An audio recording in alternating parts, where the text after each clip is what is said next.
They told me I wouldn't feel anything. They were wrong.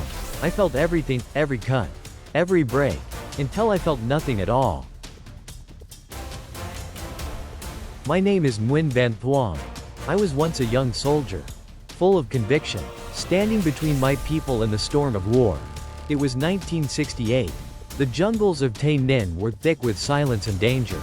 As a liaison officer for the Central Office for South Vietnam, I had memorized hundreds of codes, maps, and locations. My mission was clear: deliver information, return alive, simple orders, deadly consequences. But that day, fate had other plans. I was captured. The South Vietnamese forces handed me over to the CIA. For them, I was a key to unlock secrets. They thought I'd crack. I didn't. I still remember the cold stare of the man in charge, an American in plain clothes. With eyes that held no emotion, they tied me down. They brought out the tools. And then, they began cutting. They didn't ask questions. They didn't threaten. They just started cutting, piece by piece, toe by toe. The pain, I can't describe it, not just physical pain, but the pain of betrayal by humanity itself. But I bit down on my tongue. I prayed they'd get bored. I prayed for unconsciousness. But every time I passed out, they revived me with injections, with electric shocks. Then they moved to the legs. One blow, a fracture, another blow, another crack. They shattered my legs with a hammer, inch by inch. No anesthesia, no mercy. And through it all, they whispered, "Talk, or you'll never walk again." But I said nothing, because walking meant nothing if I walked away from my comrades, from my country, from my oath. They didn't stop until they believed I was broken.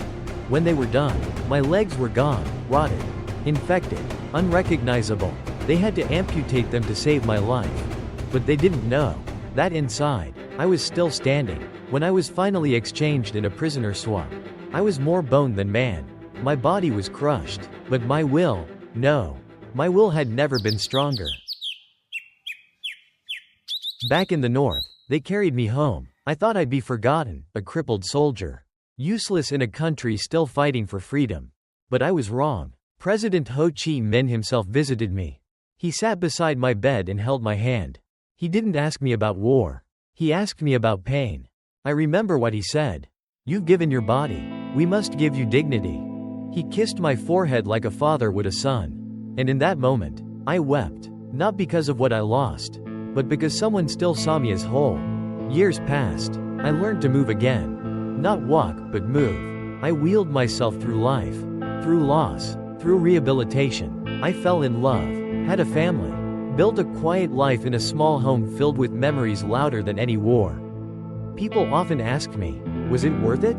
I tell them this: a man can live without legs, but no man can live without honor. My story is not unique. Thousands bled, thousands died, many gave far more than I did. But if this broken body of mine can carry even a sliver of that legacy, then yes, it was worth it.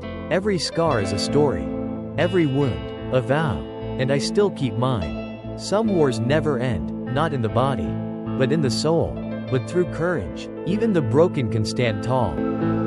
Subscribe to The Turning Point, where true stories touch the soul.